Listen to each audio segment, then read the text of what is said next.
Mari kita, mari kita mendengarkan renungan singkat yang telah saya siapkan. Renungan malam hari ini adalah Jadilah Sempurna yang dikutip dari Matius bab 5 ayat 48. Karena itu haruslah kamu sempurna, sama seperti Bapamu yang di sorga adalah sempurna. Menjadi sempurna tentu menjadi sebuah panggilan. Tetapi marilah kita memahami apa artinya menjadi sempurna. Pertama soal arti. Ya, dalam perjanjian baru, sempurna itu adalah dari kata teleios, ya, adjektiva, ya, yang digunakan untuk menyampaikan gagasan membawa kepada,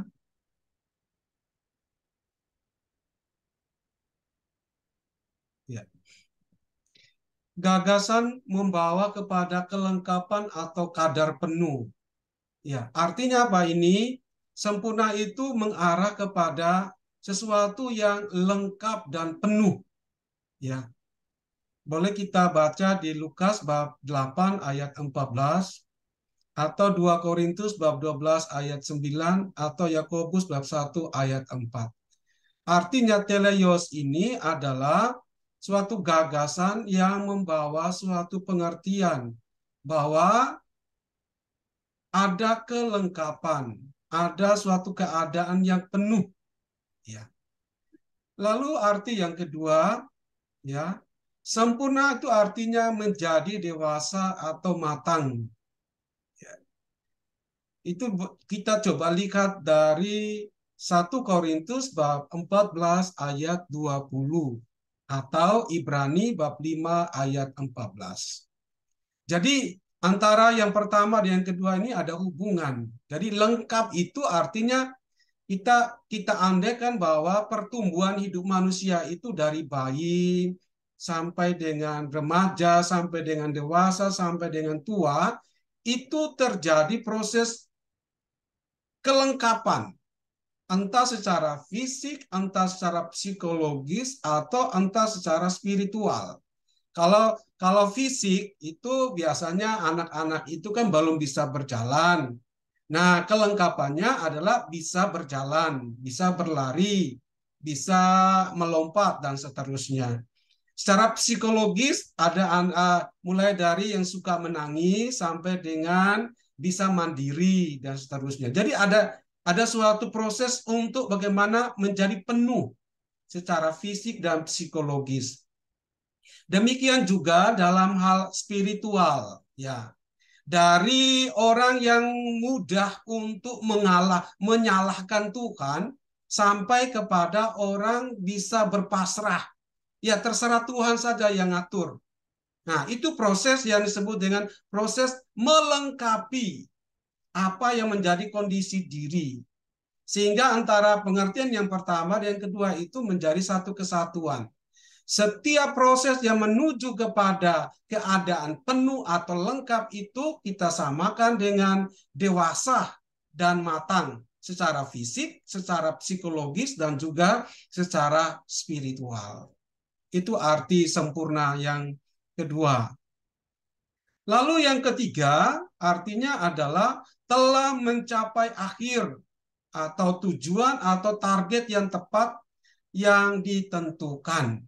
Nah, sebagai orang Kristiani yang percaya kepada Tuhan, tujuan akhir dari perjalanan hidup kita itu adalah menjadi serupa atau seperti Yesus. Ya, Yesus yang bagaimana? Yesus yang menderita, Yesus yang mengasihi musuh-musuh. Nah, kita ini bergelut di dalam perjuangan ini. Kita sedang menuju kepada tujuan akhir. Kita sedang berjalan. Maka kesempurnaan ini sebagai manusia itu tidak memberikan suatu gambaran bahwa kita nanti seperti Allah. Tidak. Manusianya kita tetap manusia, tetapi kita mengambil bagian di dalam kesempurnaan Allah. Jadi, karena ini adjektiva, teleios itu lebih kepada adjektiva sifat, maka setiap orang yang mau berjuang untuk menjadi sempurna itu artinya berusaha untuk memiliki sifat-sifat yang dimiliki oleh Allah. Jadi ada beda. Ya, menjadi sempurna itu bukan berarti kita akan menjadi Allah, manusia kita dirubah menjadi Allah, tidak. Kita tetap manusia, tetapi manusia yang sudah mengalami yang disebut dengan transformasi, perubahan, ya karakter, menambah sesuatu yang kurang karena perkembangan. Baik, kesempurnaan Allah berhubungan dengan istilah Yunani teleios dan istilah Ibraninya itu shalem, yang artinya perfect, completeness, visible, sempurna, selesai, atau bersifat damai sejahtera. Ya, kurang lebih seperti itu arti dari sempurna. Dan yang menarik sekali jika kita membaca Matius bab 5 ayat 48 dalam terjemahan Ibrani. Ya. Ya. Laken, maka dari itu, heyu, jadilah kalian, selem, orang-orang yang sempurna, orang-orang pembawa damai, orang-orang shalom, esher, seperti yang Afikem, Bapa kalian Sebas Hamayim, di dalam surga, Salem, dia sempurna, dia pembawa damai, dia shalom. Ya, dia adalah. Ini penggalan-penggalan untuk memahami, untuk menghubungkan dengan arti yang tadi saya katakan tadi, arti dari sempurna. Ya. Menarik bahwa kata sempurna tidak dalam arti tamim, ya. Tamim itu kata benda, kata benda. Sedangkan teleios itu kata sifat. Ini mau mengatakan bahwa mengapa menggunakan teleios? Karena kita akan belajar ya menerima dan belajar untuk mengusahakan memiliki sifat, bukan menjadi Allah. Ya, bukan menjadi tamim, tetapi menjadi teleios. Ya. Jadi manusia bagaimanapun hebatnya, dia tidak akan pernah sama dengan Allah dalam wujud hakikatnya. Tetapi nanti dia akan sama dalam sifat dan karakternya. Jadi kesempurnaan itu dalam konsep itu. Tidak dalam bentuk hakikat, tetapi dalam bentuk suatu sifat. Ya. Adapun Allah jalannya sempurna, tamim. Janji Tuhan adalah murni. Dia menjadi perisai bagi semua orang yang berlindung padanya. Tetapi salem artinya perfect, completeness, peaceable, sempurna, selesai, bersifat damai sejahtera. Jadi itu. Artinya apa? Jadilah sempurna tidak dalam pengertian menjadi sama dengan Allah. Ya, tidak dalam pengertian menjadi sama seperti Allah yang menyebabkan manusia kehilangan jati diri atau hakikatnya sebagai manusia.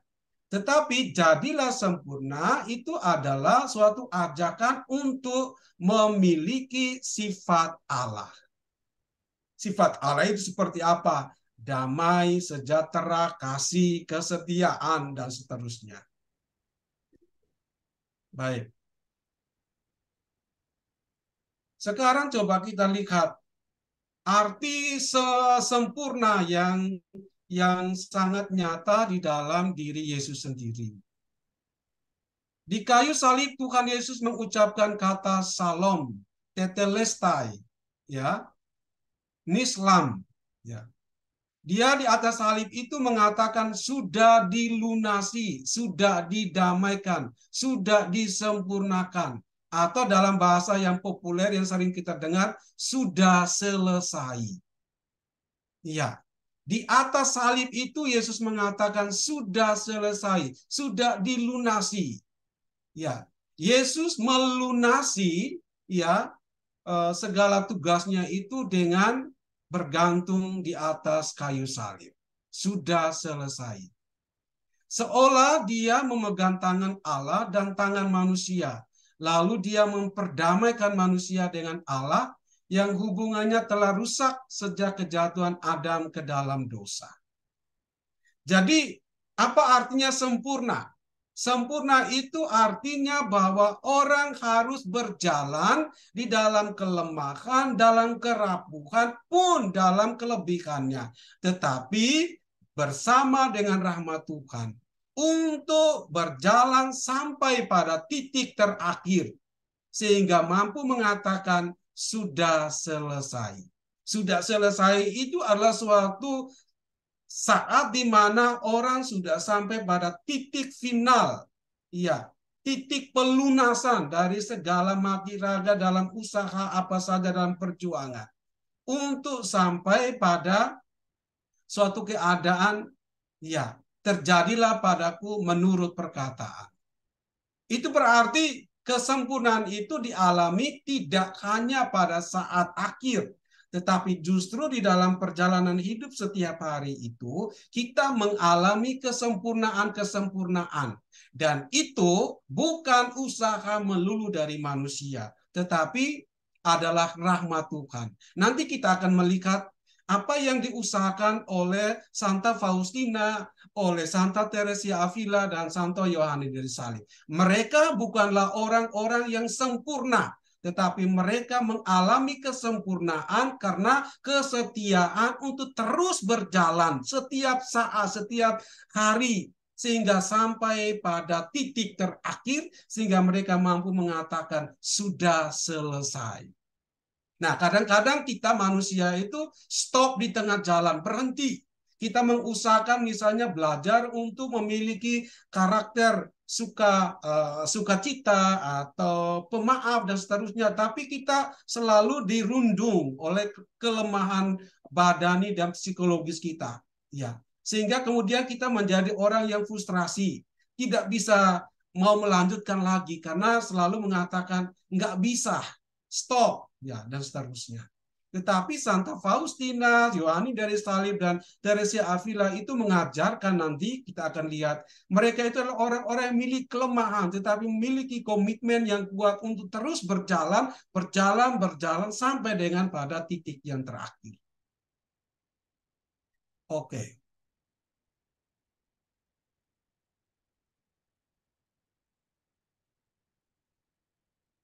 Baik, sekarang coba kita melihat dua kutipan yang sebenarnya memperkaya kita untuk memahami apa artinya sempurna. 1 Petrus bab 1 ayat 14 sampai 16. Hiduplah sebagai anak-anak Allah yang taat dan jangan turuti hawa nafsu yang menguasai kamu pada waktu kebodohanmu. Tetapi hendaklah kamu menjadi kudus di dalam seluruh hidupmu, sama seperti Dia yang kudus yang telah memanggil kamu. Sebab ada tertulis, kuduslah kamu sebab aku kudus. Matius bab 5 ayat 20. Maka aku berkata kepadamu, jika hidup keagamaanmu tidak lebih benar daripada hidup keagamaan ahli-ahli Taurat dan orang-orang Farisi, sesungguhnya kamu tidak akan masuk ke dalam kerajaan surga. Antara kutipan dari 1 Petrus dengan Matius itu menunjukkan suatu hal yang saling melengkapi dan menyempurnakan. Ya, apa artinya menjadi sempurna? Bahwa oleh Petrus dikatakan kita tidak menuruti hawa nafsu. Dan yang kedua, apa artinya sempurna? Jika kita keluar dari apa yang disebut dengan Yesus sendiri, bahwa kita lebih menekankan mengukur keberhasilan hidup rohani kita itu berdasarkan sejauh mana kita telah menghayati, ya, aturan-aturan keagamaan. Ya, itu yang artinya bahwa orang masih berada pada kulit luar. Jika itu yang terjadi, bahwa orang menghayati keagamaan dan mengukur kemajuan hidup rohani itu hanya sebatas kapan, berapa kali masuk misa hari Minggu, berapa kali ibadah, dan seterusnya. Tapi tidak sampai masuk ke dalam interior, internal kepribadiannya. Mengubah, merombak seluruh tatanan hidup yang tidak sesuai dengan apa yang disebut dengan jalan Kristiani. Jadi ini. Jadi ketika orang tidak menuruti hawa nafsu, maka sebenarnya itu menjadi titik awal untuk orang boleh masuk ke dalam suatu kedalaman. Ya, tidak lagi berada pada tataran yang kelihatan saja. Sekedar misa, sekedar komuni, dan seterusnya. Tetapi lebih kepada transformasi yang dalam bahasa Rasul Paulus itu bahwa bukan lagi aku yang hidup, tetapi Kristus yang hidup di dalam aku. Ya. Sekarang mari kita lihat sampai sudah selesai. Jadi perjuangan kita semua untuk berjalan di dalam kelemahan, kerapuhan, bahkan kelebihan kita sampai pada titik yang disebut dengan titik sudah selesai. Mari kita lihat bagaimana Santa Faustina menghayatinya. Saya mengutip ceritanya Santa Faustina untuk kita bisa melihat konsep dari sudah selesai. Suatu hari, salah seorang muda menumpahkan kemarahannya yang hebat kepadaku dan merendahkan aku sedemikian rupa sehingga aku berpikir bahwa aku tidak akan mampu menahannya. Muda itu berkata kepadaku, "Hei manusia aneh, histeris dan pelikat, keluarlah dari kamarku. Aku tidak mau suster." Jadi ini mau mengatakan bahwa suatu waktu si Santa Faustina ini masuk ke seorang suster yang adalah pimpinan rumah yang disebut dengan muder. Di dalam kamar muder itulah Santa Faustina itu dimarahi dengan kata-kata yang tidak layak didengar. Yaitu muder itu mengatakan kepada Santa Faustina, "Hei manusia." Jadi Santa Faustina itu dibilang manusia yang aneh, manusia yang selalu histeris, karena Santa Faustina selalu mengalami suatu penglihatan-penglihatan yang membuat dia mengalami histeri.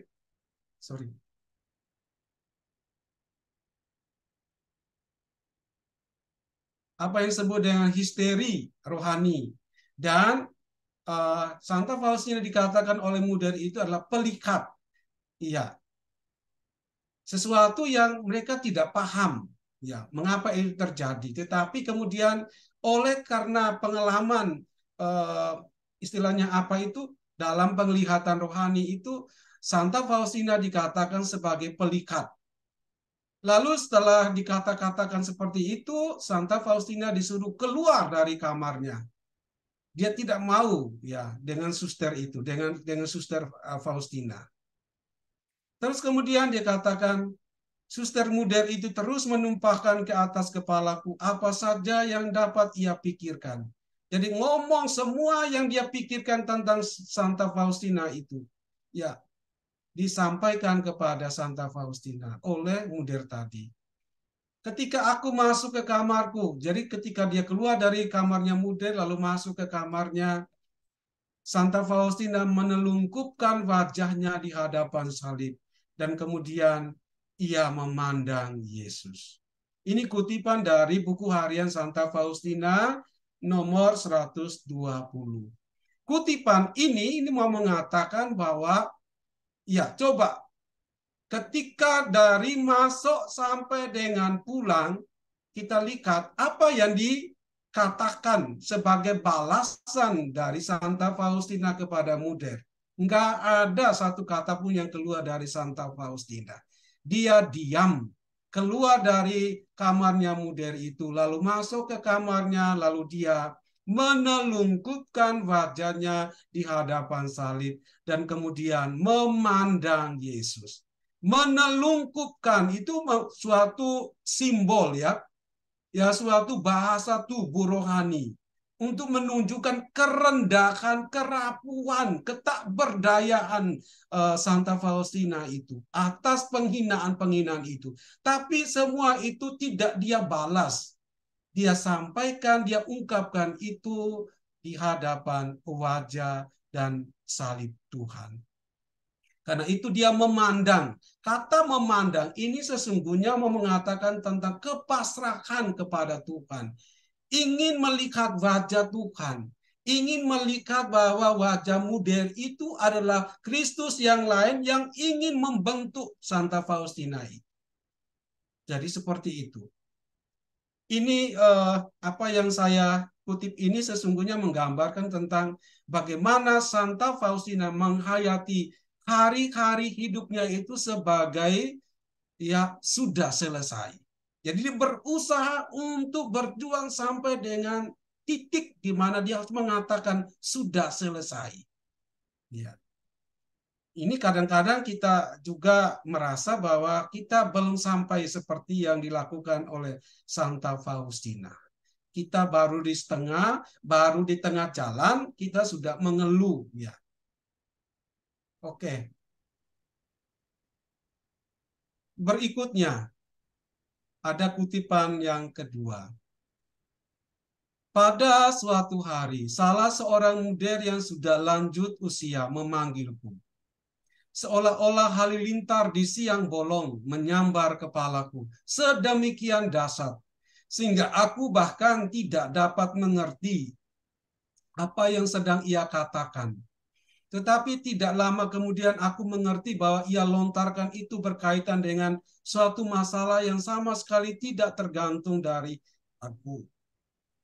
Ia berkata kepadaku, "Suster, buanglah dari kepalamu gagasan bahwa Tuhan Yesus mau bersatu dengan cara yang sedemikian mesra, dengan seonggok ketidaksempurnaan yang memprihatinkan seperti kamu. Ingatlah bahwa hanya dengan jiwa-jiwa kuduslah Tuhan Yesus bergaul seperti itu." Jadi kalimat ini mengatakan bahwa Santa Faustina itu tidak pantas ya untuk mengalami apa yang disebut dengan imajinasi rohani, suatu perasaan bersatu dengan Tuhan, ya, yang kemudian menjadi sumber iri hatinya para suster lain. Ya, aku mengakui bahwa ia benar sebab aku ini memang seorang malang, tetapi aku masih percaya akan kerahiman Allah.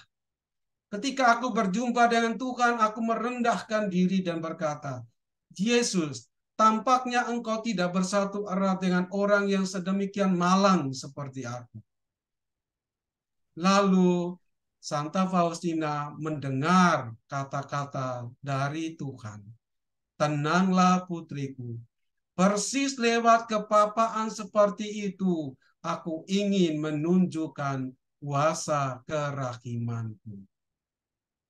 Ini kutipan yang mau mengatakan bahwa ketika orang belajar untuk berusaha untuk melangkah sampai pada titik sudah selesai, di sana kita akan mengalami kerahiman Tuhan. Ya.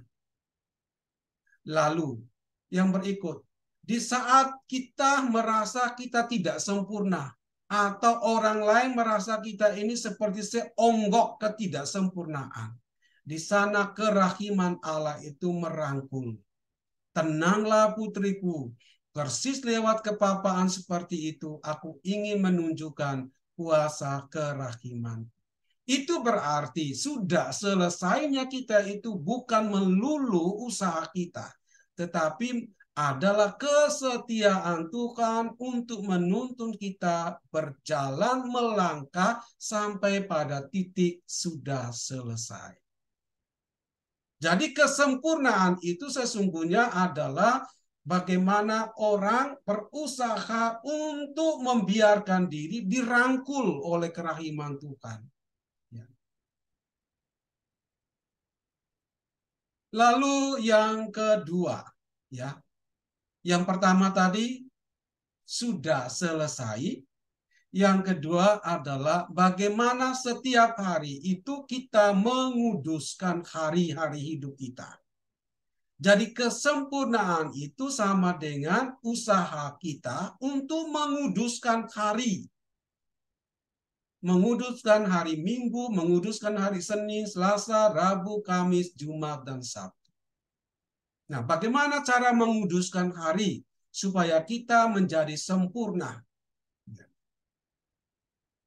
Santa Teresia Avila ya dalam buku Jalan Kesempurnaan bab 16.12 dia mengatakan demikian. Suster, semoga Tuhan mencegah kita dengan mengatakan, kami bukan malaikat, kami bukan orang-orang suci, ketika kita melakukan sesuatu yang tidak sempurna. Artinya saya mau membahasakan secara lain, seringkali ketika kita jatuh dalam kelemahan, jatuh dan jatuh lagi, seringkali kita membela diri kita. Saya kan masih manusia, saya kan bukan malaikat. Wajar saya jatuh lagi dan jatuh lagi. Ini yang dikutip oleh dan dikatakan oleh Santa Teresia Avila. Dia mengatakan, coba ini dicegah. Ya, perkataan ini harus dicegah. Perkataan yang bagaimana? Perkataan yang mengatakan, kami bukan malaikat, kami bukan orang-orang suci. Ketika kita jatuh dan jatuh lagi. Perhatikanlah bahwa meskipun kita bukan orang suci, adalah baik untuk berpikir bahwa jika kita berusaha, kita dapat menjadi orang-orang kudus dengan pertolongan Tuhan.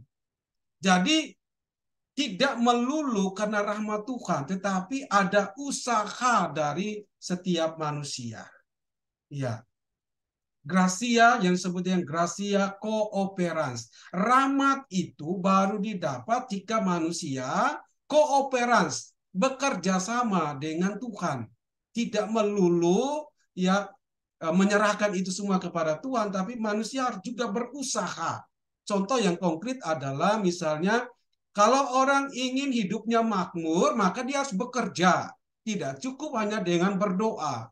Kalau orang mau hidup sehat, maka orang harus memperhatikan pola makan, beristirahat, kemudian olahraga. Jadi tidak cukup memohon rahmat Tuhan, kesehatan. Manusia harus berusaha.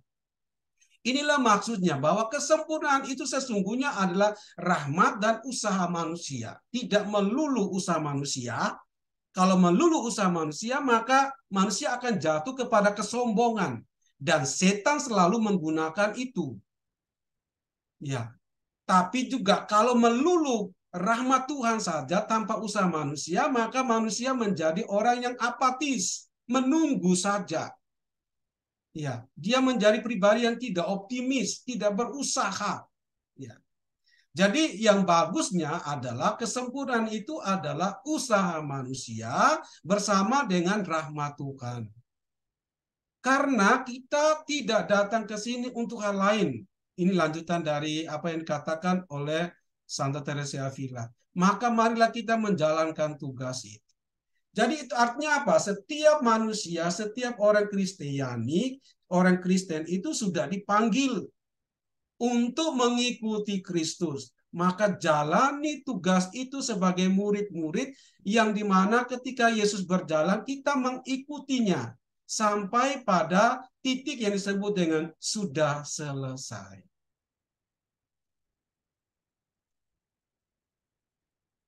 Kemudian yang berikut, menguduskan hari sebagai daily life. Ya.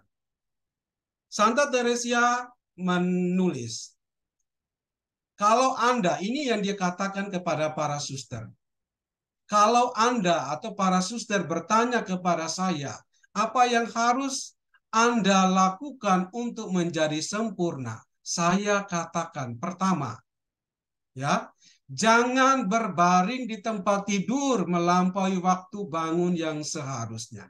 Ini adalah daily life, keseharian hidup. Bahwa orang harus bangun pada waktunya. Tidak berlama-lama, tidak bermalas-malasan di tempat tidur. Inilah jalan kesempurnaan. Jadi sangat sederhana menurut Santa Teresa Avila. Kalau orang setia bangun pada waktunya, tidak bermalas-malasan, bangun dan melakukan apa yang harus dilakukan, itulah langkah awal untuk mencapai daily life, kesempurnaan hidup hariannya. Lalu kemudian berikan pikiran pertamamu kepada Tuhan. Jadi setelah bangun, jangan pegang HP menurut Santa Teresa Avila kalau kita kontekstualkan. Berikan pikiran pertamamu kepada Tuhan. Ya, doa, meditasi, pusatkan pikiran kepada Tuhan. Kemudian yang berikut, lakukan kunjungan yang baik ke sakramen Maha Kudus. Kalau orang masih sempat untuk misa pagi, ikuti misa pagi, offline maupun online, supaya bertemu dengan sakramen Maha Kudus, menyembah dan seterusnya. Kemudian pada siang hari ucapkan Angelus dengan hikmat. Ya. Jadi orang bekerja pagi hari bangun, memusatkan pikiran kepada Tuhan, lalu mengunjungi sakramen kudus, lalu orang bekerja jam 12 orang harus mengucapkan Angelus dengan hikmat. Kemudian pada jam makan siang orang harus makan minum untuk kemuliaan Tuhan. Nah, ini kalimatnya harus digarisbawahi. Makan minum untuk kemuliaan Tuhan. Makan minum yang membuat diri kita itu menjadi orang yang tahu bersyukur. Tidak terlalu melampaui apa yang tubuh inginkan. Tidak berlebihkan.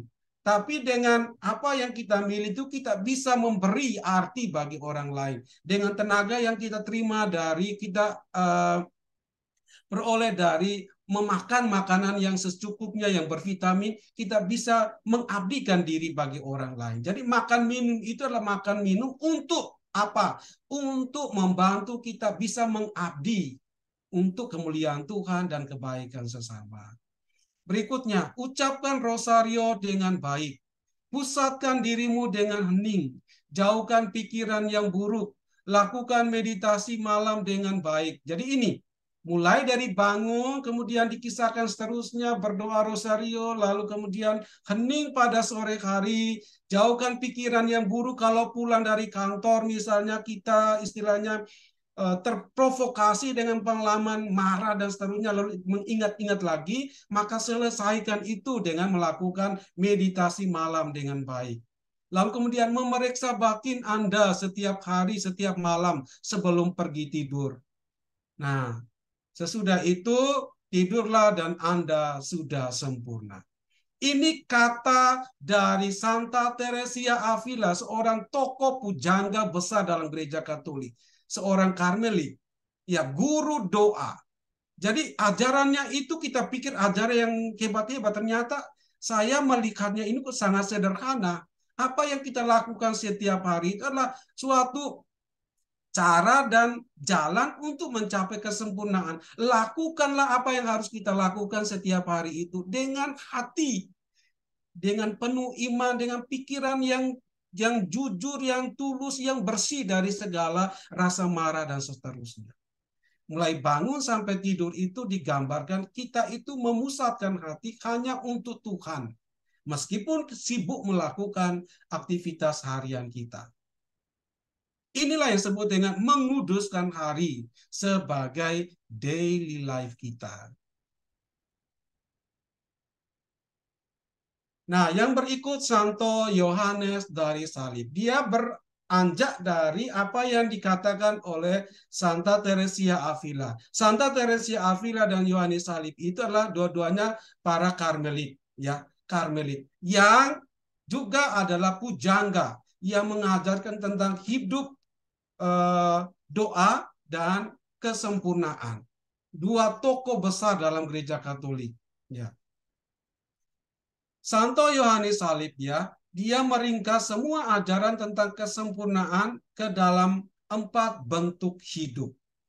Jadi kalau kita misalnya setiap hari itu mengikuti apa yang diajarkan oleh Teresia Avila sebagai daily life kita, keseharian kita, maka hari-hari yang kita sudah tekuni secara konsisten dari bangun sampai tidur, kita pertahankan itu menjadi model hidup kita setiap hari, maka model itu akan membentuk style of life, bentuk hidup dari kita sendiri. Ya, model kita itu seperti itu. Ya, style of life. Nah, poin yang pertama, kita mau supaya daily life kita ini beranjak menjadi style of life. Poin yang pertama yang perlu diusahakan adalah satu, pengunduran diri. Ya, apa artinya pengunduran diri? Pengunduran diri itu sama dengan tidak ikut campur dengan kata dan pikiran. Kata dan pikiran. Ya, campur apa? Mencampuri urusan orang lain. Sehingga terciptalah ketenangan dan kedamaian jiwa. Jadi kita tidak kepo dengan urusan orang lain. Sehingga hidup kita itu, batin kita tetap damai. Inilah arti pertama dari pengunduran diri. Menjauhkan diri dari iri hati dan cemburu. Gosip membuat orang terlibat secara emosional dalam urusan satu sama lain sepanjang waktu. Jauhkan dari pelanggaran privasi orang lain dan fitnah. Keseimbangan antara ketenangan batin dan efisiensi lahiriah adalah formula bentuk untuk kehidupan yang menyenangkan. Kita tidak repot mengurusi urusan orang lain. Supaya apa? Hati kita damai, hati kita tenang. Kita menjadi orang yang suci pada hari ini dan dalam hidup kita selanjutnya. Yang kedua, ya, pertama tadi mengundurkan diri, ya. Yang kedua, mati raga. Orang lain adalah pemakat dengan kata-kata atau perbuatan. Misalnya di keluarga. Pemakat kita itu adalah suami atau istri atau anak atau tetangga atau sesama. Ya, di mana kita berada. Mereka itu pemakat, pembentuk ya diri kita. Sebab ketika orang yang dicari, konfirmasi yang didapat adalah komentar sinis, ya. Artinya apa ini? Maksudnya seringkali kita ini belum puas kalau kita tidak mendapatkan konfirmasi, ya, pujian dari orang lain. Oh, kamu itu hebat, kamu itu luar biasa. Kita belum puas kalau kita melakukan tanpa ada konfirmasi dari orang lain. Nah, Santo Yohanes Salib mengatakan kalau itu menjadi tujuan kita, maka sebenarnya ini menjadi tantangan terberat dalam menghayati mati raga. Ya, karena pada sesungguhnya setiap kali kita mengharapkan konfirmasi positif dari orang lain, justru yang kita dapat itu adalah komentar sinis. Kata-kata orang lain memberitahu kita apa yang kita tidak suka untuk mendengarnya. Perbuatan mereka menguji kesabaran kita. Temperamen mereka menguji daya tahan kita. Nasihat sahabat merendahkan kesombongan kita. Kritik tajam mereka mengingatkan kita bahwa kita jauh ya dari sikap memberi dan menerima secara tulus seperti yang kita cari. Mati setiap hari dari keinginan egosentris, mengurangi ekspektasi yang tidak realistis, mengenai apa itu keluarga atau komunitas seharusnya atau tidak bagi kita. Tidak ada kelompok manusia dalam dirinya sendiri yang dapat memenuhi kita. Jadi jika kita mengalami pengalaman kita mendapatkan komentar yang sinis, kemudian kita mendapatkan orang-orang yang memiliki temperamen yang menguji daya tahan kita, yang buat kita tidak sabar, tidak tahan di dalam keadaan seperti itu, itulah kesempatan kita untuk menunjukkan semangat yang dikatakan oleh Yohanes Salib dengan mati raga. Ini adalah rahmat, ya. Jika kita mengalami perlakuan yang tidak menyenangkan hati, dianggap sebagai sebuah rahmat, karena pada saat itulah kita boleh belajar untuk mati raga. Berikutnya yang ketiga yang dikatakan Yohanes Salib. Menguduskan hari sebagai style of life dalam arti yang ketiga adalah mengusahakan kebajikan-kebajikan Kristiani. Ya. Apa itu kebajikan-kebajikan Kristiani? Sesuatu yang tidak kita senangi, Yohanes Salib mengatakan, itulah yang harus dilakukan. Sesuatu yang kita senangi, itulah yang harus dihindari. Itu jalan Santo Yohanes dari Salib. Kalau kita melakukan apa yang kita senangi, itu bukan kebajikan. Kebajikan itu ternyata adalah saat di mana kita melakukan apa yang kita tidak senangi. Ya. Tidak mengarahkan pandangan pada kepuasan atau ketidakpuasan dari pekerjaan yang ada sebagai motif untuk melakukannya atau gagal melakukannya, tetapi hanya melakukannya demi untuk Tuhan. Nah, seringkali itu kita bersemangat, berapi-api untuk melakukan sesuatu yang memang kita senangi. Dan kita menjadi orang yang kurang bersemangat jika yang mau kita lakukan itu sesuatu yang tidak kita senangi. Maka sesungguhnya itu bukan kebajikan. Kebajikan itu baru bertumbuh dan berkembang dalam hati kita. Dan kemudian kita menjadi sempurna karena kita boleh belajar untuk melakukan apa yang tidak kita senangi. Ya. Jadi, teguh dan tabah mempraktikkannya. Bukan jalan keluar yang gampangan, tetapi mengejar keutamaan yang sulit. Bukan memilih jalan yang mudah, tetapi jalan yang sulit, yang membutuhkan waktu yang lama dan dedikasi yang ketat. Bukan kegemaran untuk kesenangan atau untuk apa yang memberi lebih, tetapi kemauan untuk bekerja keras untuk membuat sesuatu menjadi benar, bahkan jika pekerjaan yang diminta tidak menyenangkan. Jadi itulah, jika kita mau berkembang dalam hal kebajikan Kristiani, maka lakukanlah apa yang harus dilakukan meskipun tidak disenangi. Dan yang terakhir, ya, 4 jalan Santo Yohanes dari Salib untuk membawa kita kepada style of life, jalan kesempurnaan, yaitu kesunyian. Menganggap segala sesuatu di dunia sudah berakhir. Ya. Kita melakukan sebaik mungkin apa yang harus kita lakukan. Tetapi ketika selesai melakukannya, ya, pencapaian kita seolah-olah itu tidak penting. Jadi kita melakukan, ya, untuk melakukan. Berhasil itu tidak penting. Gagal itu tidak penting. Kita melakukan untuk melakukan. Kesunyian memungkinkan kita untuk melihat makna epifanik. Epifanik itu adalah transfigurasi, ya, suatu insight, pencerahan, ya, dari perspektif waktu saat kita sendirian dengan Tuhan. Ya. Jadi kalau kita melakukan segala tugas dan seterusnya, lalu kita mendapatkan keberhasilan, lalu kita merangkul, memeluk keberhasilan kita itu, maka kita menjadi pribadi yang bukan lagi sendiri dengan Tuhan.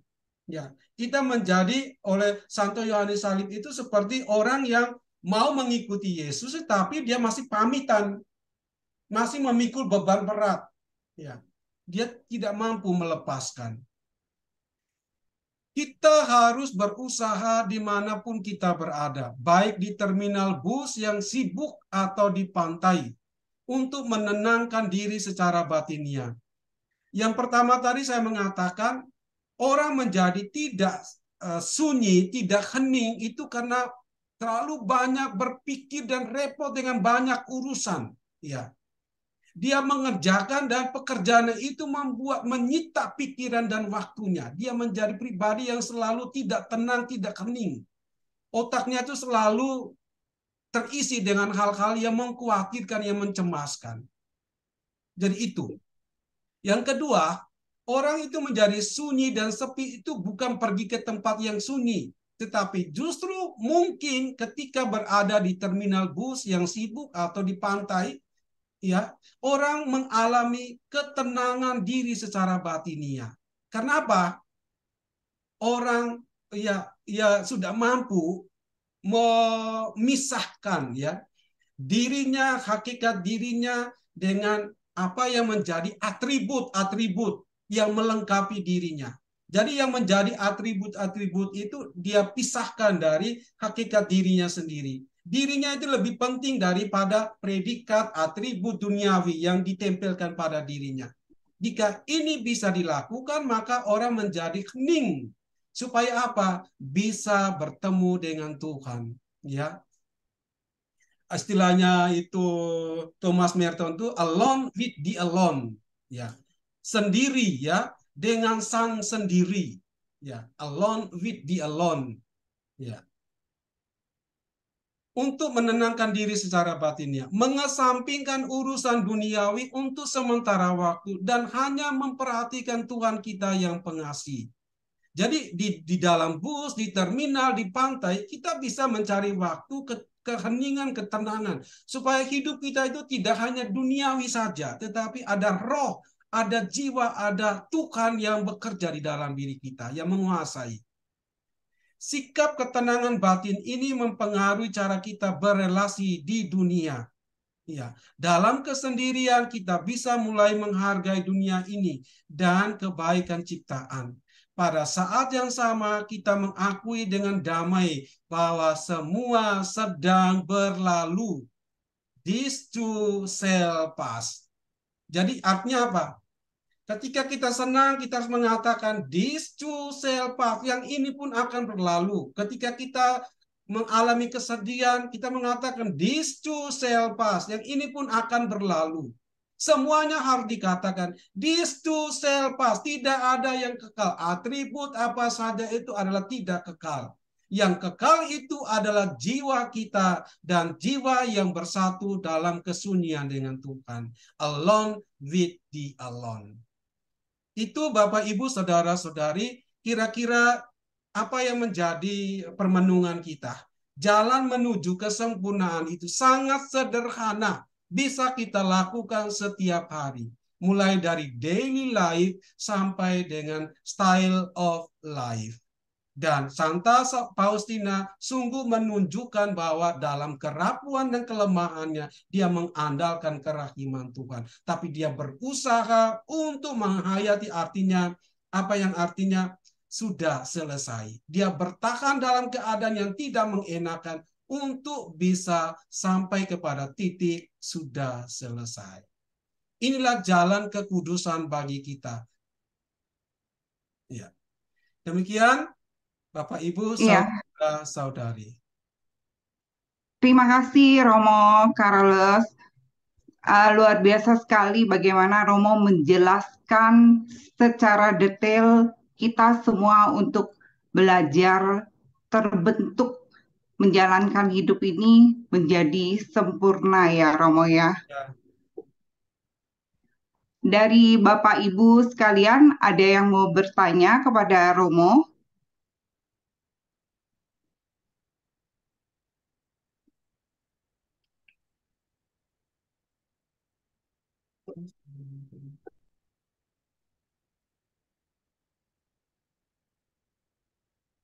Baiklah, semua mungkin sudah mengerti Romo dan berproses untuk menjadi sempurna menjalani hari-hari seperti yang Romo ungkapkan tadi.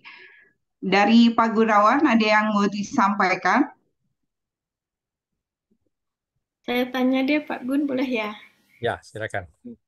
Romo, Romo tadi kan yang Romo jelasin itu, yang sudah dilakukan Santo Santa itu kan bagus banget ya Romo. ya, ya. Tapi kan tidak semudah itu ya di keseharian kita ya. Banyak sekali apa halangan atau apa, perlu discernment yang tajam itu. Itu gimana Romo cara Ya, baik. mengajak diri kita? Ada hal lain yang tidak saya singgung tadi. Santa Faustina, Teresia Avila maupun Yohanes Salib itu sama-sama sepakat ya.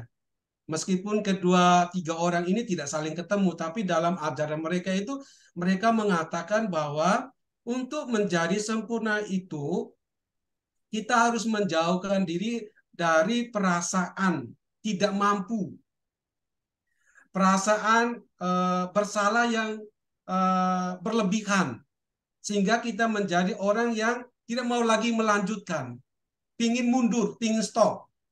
Artinya apa ini? Kalau kita jatuh, kita tetap bangun dan berjalan lagi, berjalan lagi, berjalan lagi. Dalam gambaran rohani perjalanan hidup itu, perjalanan hidup kita itu tidak seperti digambarkan dengan menaiki tangga. Semakin hari semakin naik kan? Tidak demikian. Gambaran orang kudus itu mengatakan bahwa perjalanan hidup rohani itu seperti mengitari labirin. Putar gitu, naik ke atas turun lagi, naik ke atas turun lagi. Tapi kita diminta untuk berjalan terus. Karena semakin kita memutari ya lingkaran hidup kita itu, kita semakin lebih mendalami hidup kita, arti diri kita, dan di sana Tersia kecil mengatakan bahwa kita menemukan Tuhan di dalam kerapuan kita. Karena semakin kita berjalan mengenal diri kita itu, kita merasa tidak sanggup menerima keadaan diri kita yang fana, yang rapuh. Dan itu yang menjadi godaan. Setan selalu menggunakan itu untuk membuat orang mundur. Padahal setiap kali kita maju lebih dalam lagi, sebenarnya Tuhan Allah membawa kita kepada apa yang menjadi titik pertemuan dengan Tuhan sendiri. Ya, itu artinya apa? Kita tidak boleh mundur kalau kita menghadapi diri kita itu sering lemah, jatuh dan jatuh lagi. Yang Tuhan minta itu adalah berjalan terus. Disinilah baru kita akan mengerti bahwa mengapa Tuhan Yesus bertanya kepada Petrus 3 kali, apakah engkau mengasihi aku? Petrus mengatakan, Tuhan, engkau tahu aku mengasihi engkau. 3 kali. Nah, kata 3 kali ini secara teologis mengatakan bahwa Tuhan Yesus itu bertanya setiap hari kepada kita. Dia akan bertanya terus, apakah engkau mengasihi aku? Ketika kita jatuh, dia akan tanya, apakah engkau mengasihi aku? Dan kita harus menjawab, ya Tuhan, engkau tahu aku mengasihi engkau. Lalu kita berjalan lagi. Lalu kita jatuh dalam hal yang lain atau hal yang sama. Tuhan Yesus tanya lagi. Jadi pertanyaan Yesus itu adalah pemurnian, komitmen kita. Maka dalam tradisi rohani biara-biarawati itu selalu setiap tahun, meskipun sudah kalau kekal, itu selalu ada pembaharuan komitmen. Kalau ketaatan, kemurnian, dan seterusnya, kemiskinan. Dibaharui lagi. Ada retret, ada rekoleksi, itu semua adalah sarana yang boleh kita pakai untuk bagaimana menguatkan komitmen kita. Ya Tuhan, engkau tahu aku mengasihi engkau. Demikian jawabannya.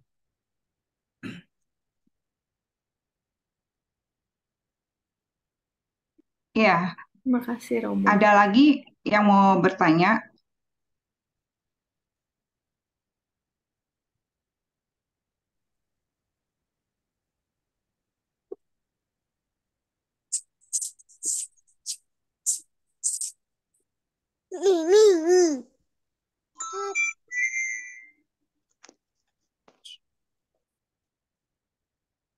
Ayo Bapak Ibu, ada yang mau bertanya kembali sama Romo? Atau semuanya udah sempurna untuk menjalankan hari-harinya ya Romo ya? Romo Karol, Romo, Iya, iya.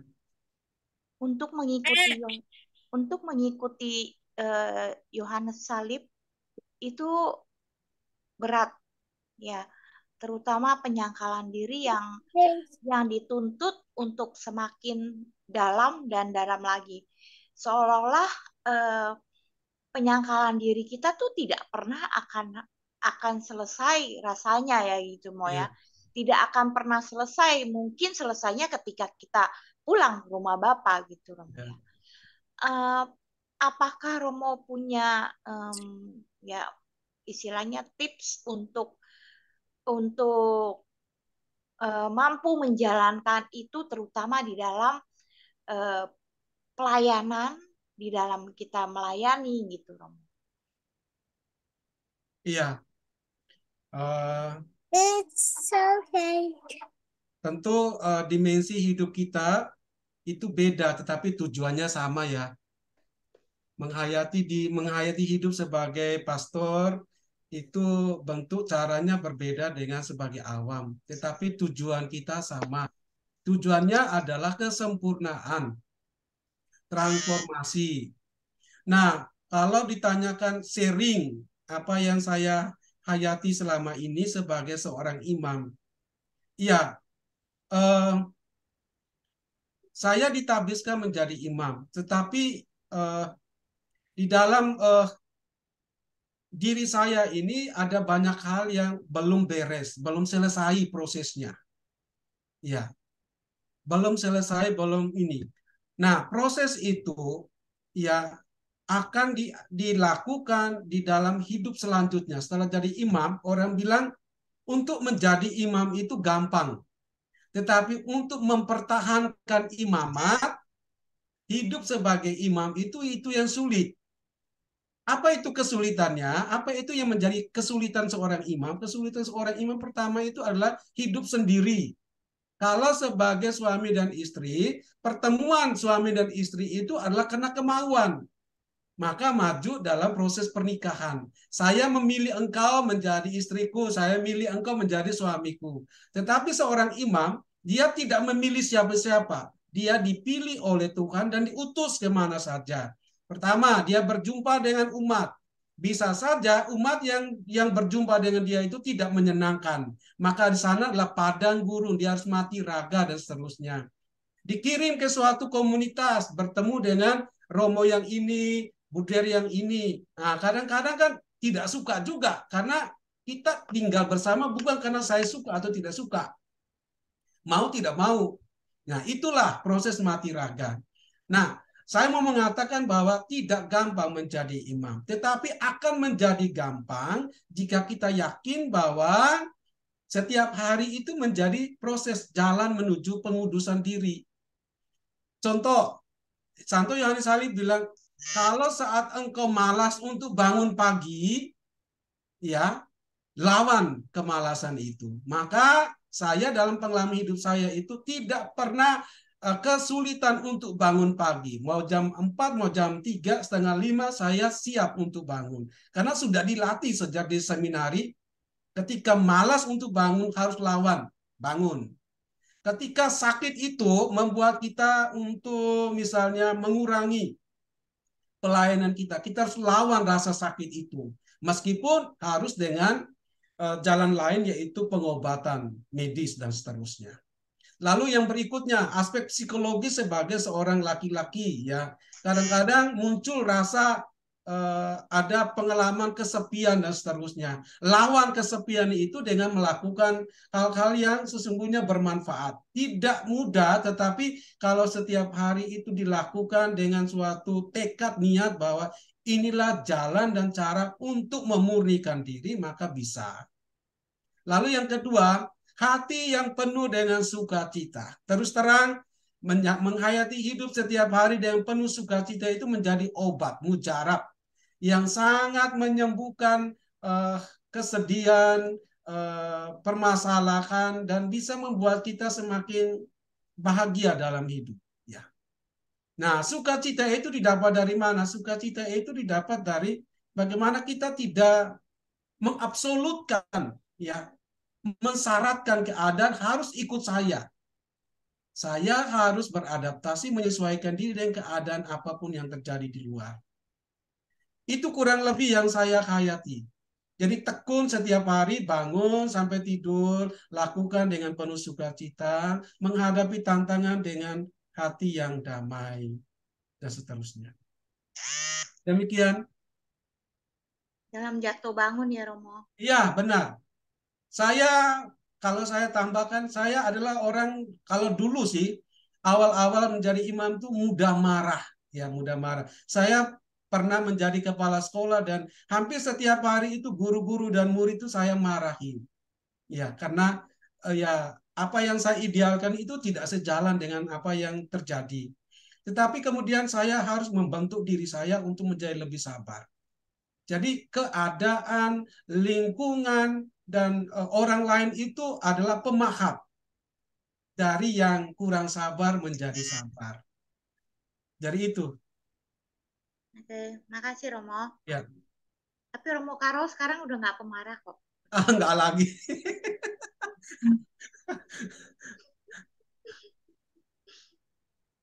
Ada lagi yang mau bertanya?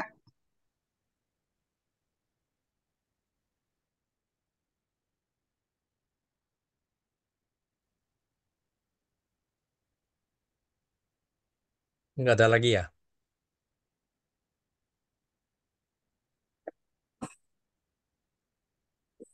Mau bertanya, ayo silakan teman-teman. Tanya aja langsung.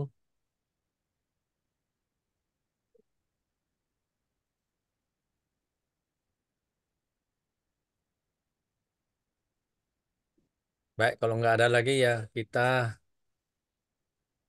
lanjutkan ya acaranya.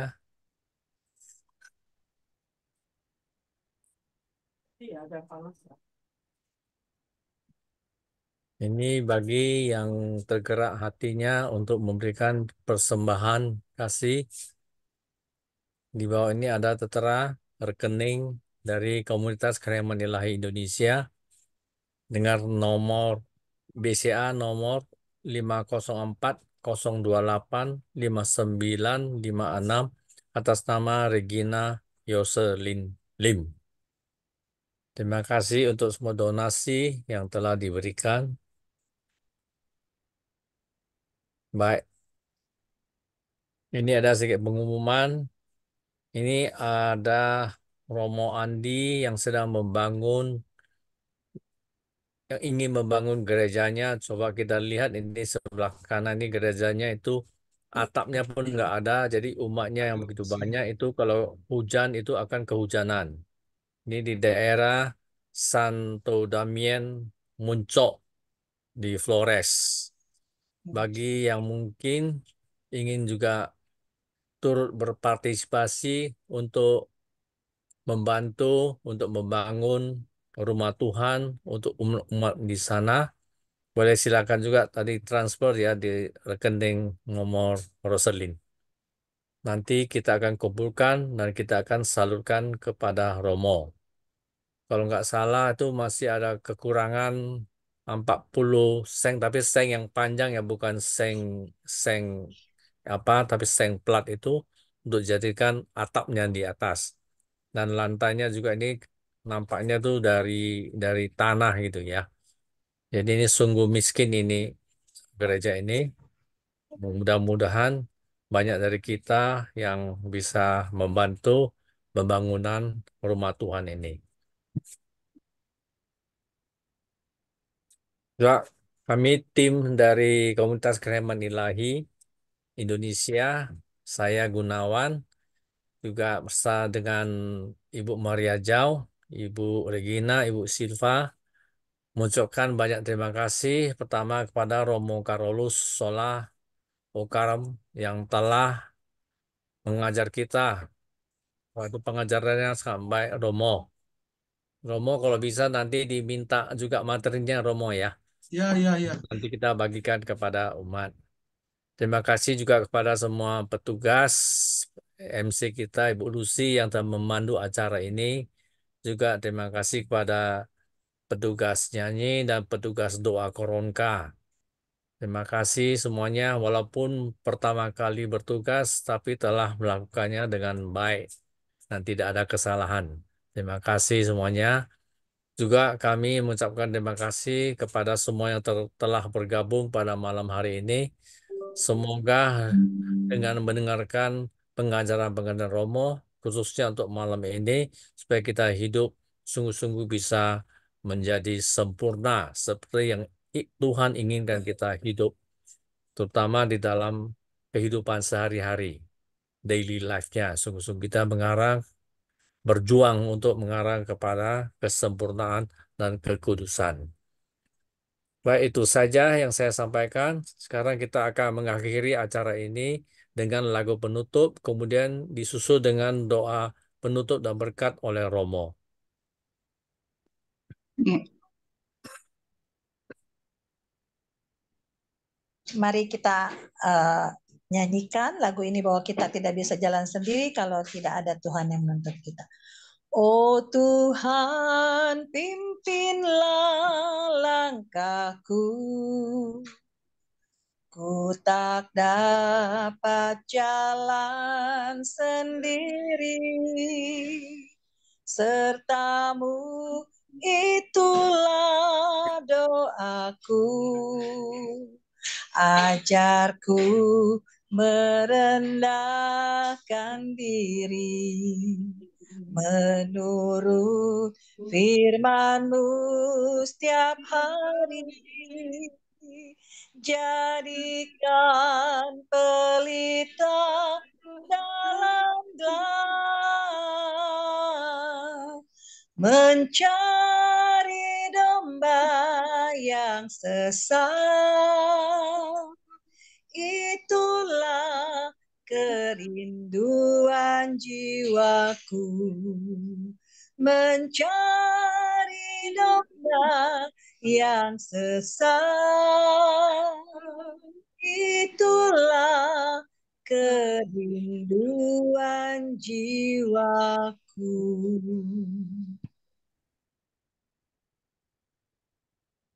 Ya Tuhan, pada akhir pertemuan Duka Korongka Kerahiman malam hari ini, kami memohon rahmat penyertaan kepada kami di setiap hari-hari hidup kami. Kiranya hari-hari kami menjadi hari yang penuh rahmat, di mana kami boleh berjalan bersama dengan rahmat Roh Kudus-Mu, sehingga hari demi hari kami boleh mencapai jiwa yang tenang, jiwa yang hening, jiwa yang rindu selalu berjumpa dengan Engkau sendiri. Sehingga kami makin hari makin dibentuk untuk menjadi serupa dengan Yesus Kristus, Putra-Mu, Tuhan dan pengantara kami. Amin. Tuhan bersamamu. Dan bersama rohmu. Semoga Allah yang Maha Kuasa memberkati saudara sekalian, Bapa dan Putra dan Roh Kudus. Amin. Amin.